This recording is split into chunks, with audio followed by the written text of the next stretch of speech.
Hello students, video शुरू करने से पहले प्लीज चैनल को लाइक, शेयर और सब्सक्राइब जरूर करें। एक इम्पॉर्टेंट इन्फॉर्मेशन, अगर आपको इस वीडियो के नोट्स चाहिए तो डिस्क्रिप्शन बॉक्स में दिया गया डाउनलोड लिंक चेक करें। Thank you. चलिए शुरू करते हैं। इस वीडियो में हम पढ़ेंगे BPC 5 थियरीज ऑफ पर्सनालिटी के प्रीवियस ईयर क्वेश्चन और most important questions with answers.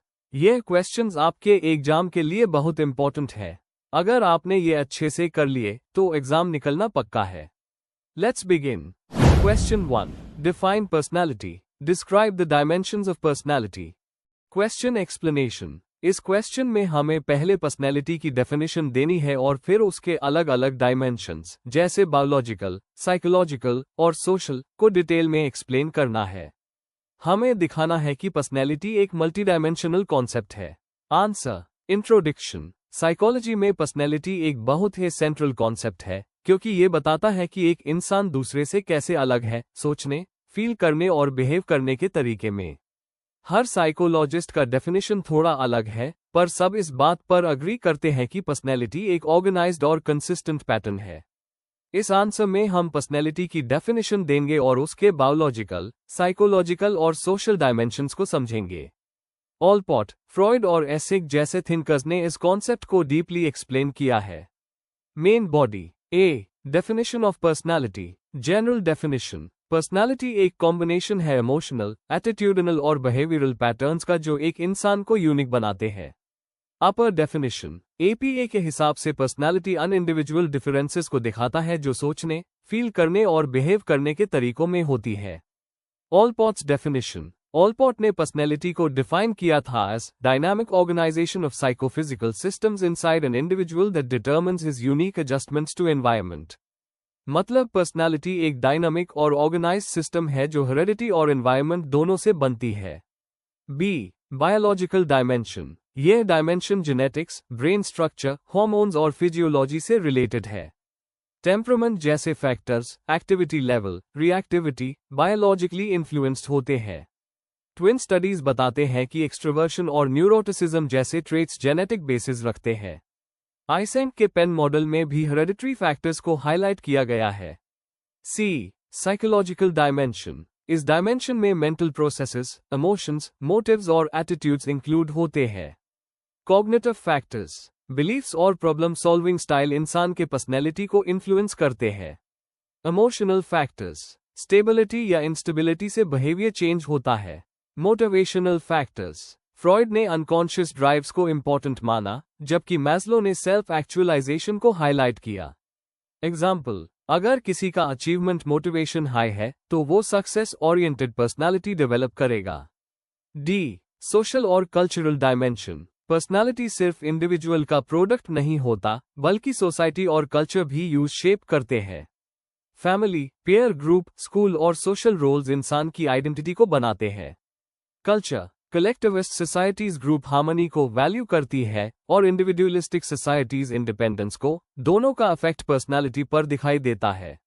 Example, democratic parenting बच्चों में कॉन्फिडेंस लाता है, जबकि हार्श पेरेंटिंग से शाइनेस या अग्रेशन आ सकता है। A, integrated view of personality dimensions, reality में पर्सनालिटी बायोलॉजिकल, साइकोलॉजिकल और सोशल फैक्टर्स का इंटरेक्शन है। आजकल साइकोलॉजिस्ट्स बायोसाइकोसोशल मॉडल यूज करते हैं जो तीनों को कंबाइन करके समझाता है। Trait theories, big 5 ocean model भी एक फ्रेमवर्क देते हैं। ओपननेस, कॉन्शियंशियसनेस, एक्सट्रोवर्शन, अग्रीएबलनेस और न्यूरोटिसिज्म। इसलिए पर्सनैलिटी एक मल्टीडायमेंशनल और होलिस्टिक कॉन्सेप्ट है। कंक्लूजन, तो कंक्लूड करते हुए, पर्सनैलिटी एक ऑर्गेनाइज्ड पैटर्न है थॉट्स, फीलिंग्स और बिहेवियर्स का जो हर इंसान को यूनिक बनाता है। इसके biological, genes, brain, psychological, emotions, motives और social cultural, family, culture dimensions होते हैं। मुझे लगता है इंटीग्रेटेड अप्रोच सबसे ज्यादा सही है क्योंकि नेचर और नर्चर दोनों मिलकर पर्सनैलिटी को शेप करते हैं। If you need the notes of this video, there is a download link in the description box. Be sure to check it out. Thank you. Let's see the next question. Question 2. Explain psychodynamics as a systematized study of human behavior. Question explanation. इस question में हमें साइकोडायनेमिक्स को समझना है, जो एक theoretical approach है human behaviour को एक्सप्लेन करने के लिए। हमें बताना है कि ये एक सिस्टमैटिक स्टडी कैसे है, इसका ओरिजिन, मेन आइडियाज, कॉन्सेप्ट्स जैसे अनकॉन्शियस, कन्फ्लिक्ट्स और डिफेंस मैकेनिज्म्स क्या होते हैं, और इसका प्रैक्टिकल यूज क्या है। आंसर। इंट्रोडक्शन। साइकोडायनामिक्स साइकोलॉजी का वो ब्रांच है जो अनकॉन्शियस और कॉन्शियस फोर्सेस के बीच के इंटरेक्शन को स्टडी करता है। इसको सबसे पहले सिगमंड फ्रॉइड ने डेवलप किया और बाद में जंग, एडलर और एरिक्सन जैसे थिंकर्स ने इसको एक्सपेंड किया।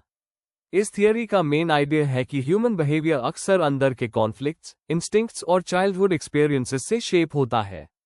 एक सिस्टमेटाइज्ड स्टडी के रूप में ये क्लियर कॉन्सेप्ट्स देता है जैसे अनकॉन्शियस माइंड, डिफेंस मैकेनिज्म्स और डेवलपमेंटल स्टेजेस जो बिहेवियर को एक्सप्लेन करते हैं।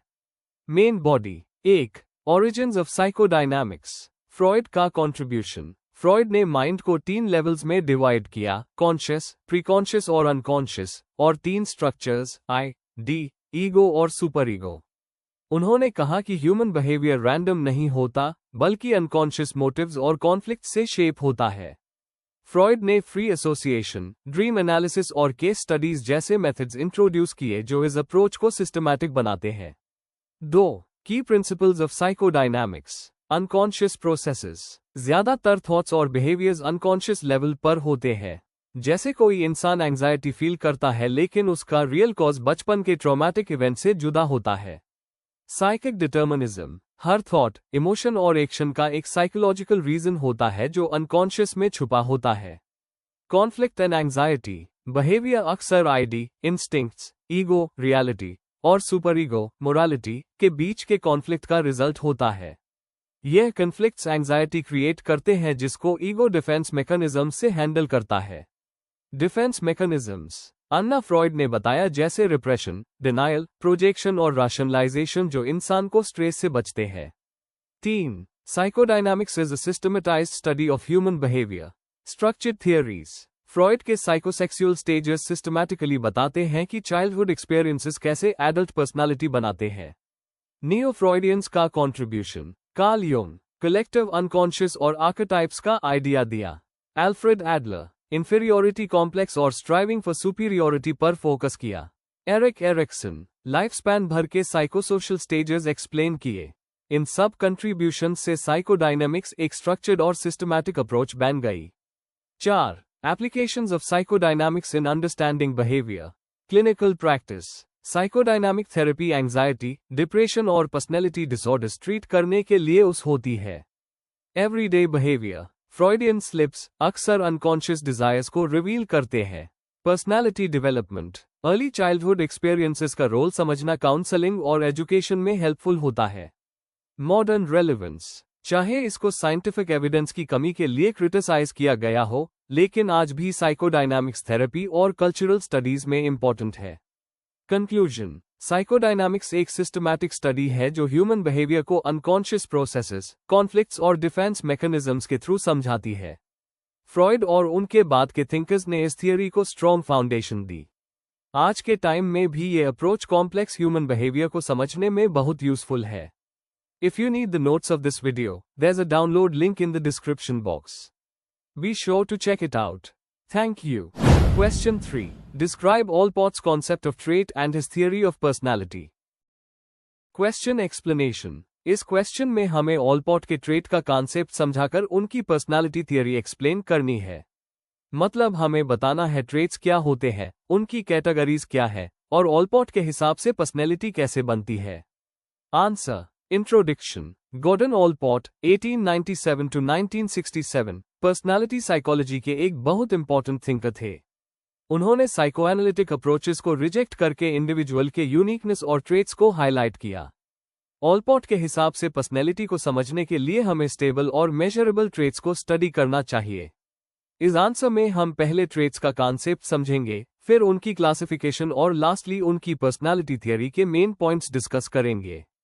Main body. 1. Concept of trait. Definition. Allport ने ट्रेट्स को न्यूरोसाइकिक सिस्टम्स बोला जो इंसान के थॉट, फीलिंग और बिहेवियर को कंसिस्टेंट बनाते हैं। ट्रेट्स टेम्पररी मूड की तरह नहीं होते, यह स्टेबल होते हैं। जैसे अगर कोई हर सिचुएशन में ऑनेस्ट है, तो ऑनेस्टी उसका ट्रेट है। 2. Classification of traits. ऑलपॉट ने ट्रेट्स को 3 कैटेगरीज में डिवाइड किया।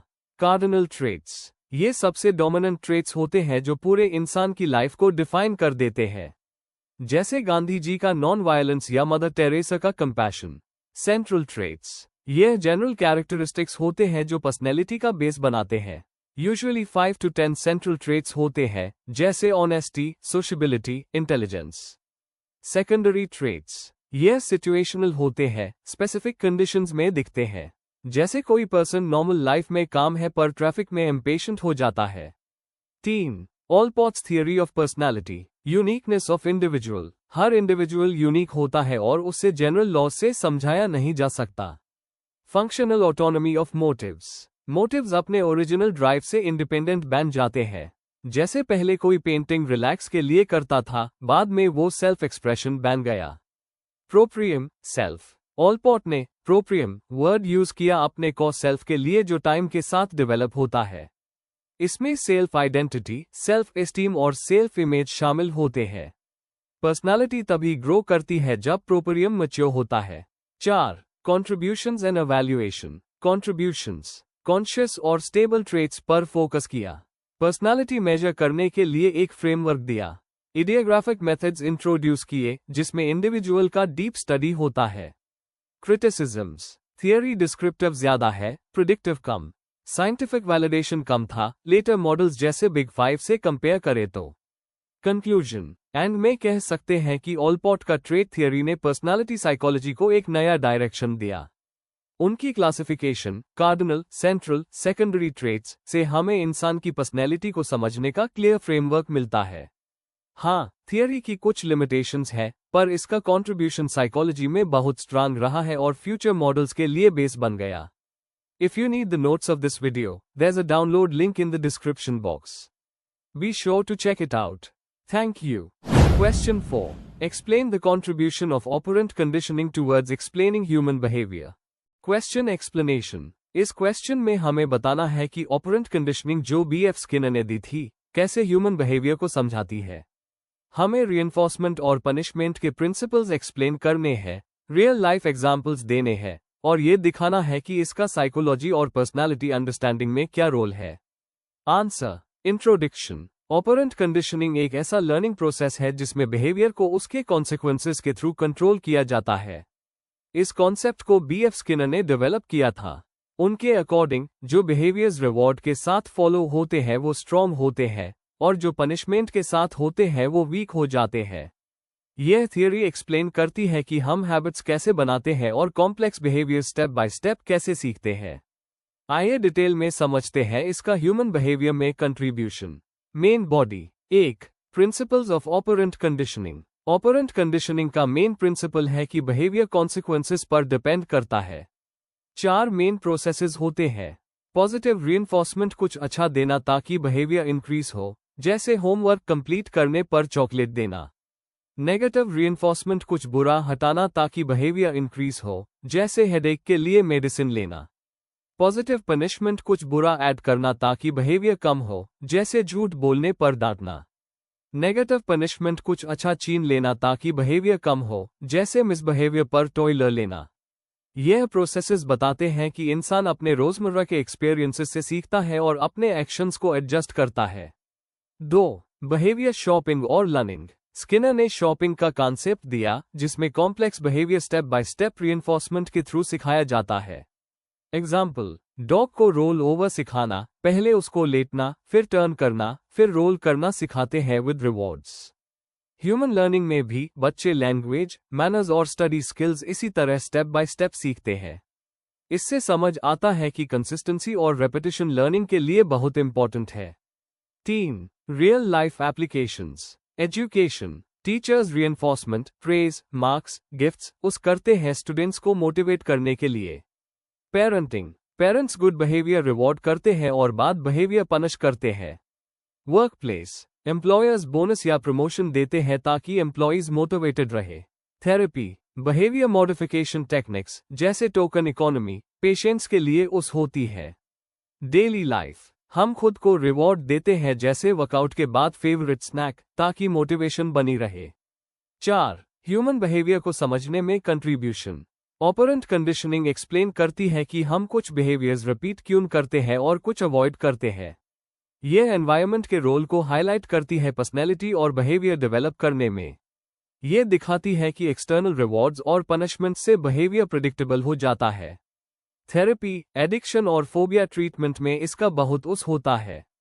क्रिटिक्स कहते हैं कि ये थॉट्स और फीलिंग्स को इग्नोर करती है, लेकिन फिर भी बिहेवियरल साइकोलॉजी में इसका रोल सबसे स्ट्रांग है।